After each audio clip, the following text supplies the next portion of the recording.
કાર્યક્રમ યોજ્યો છે. રાજુભાઈ ભાઈશ્રીના અથાગ પ્રયત્નથી આ કાર્યક્રમ આપણે અહીંયા આયોજન કર્યું છે.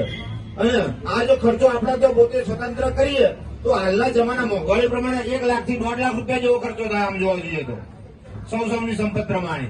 પણ આજે ખૂબ જ ઓછા ખર્ચે આપણે આ કાર્યક્રમ કર્યો. હવે જે જનોનો 16 સંસ્કારમાં સંસ્કાર આપ સર્વને આપ્યો છે તેમાં ઓમ ભૂર્ભુવઃ સ્વઃ તત્સવિતુર્વરેણ્યં ભર્ગો દેવસ્ય ધીમહિ ધિયો યો નઃ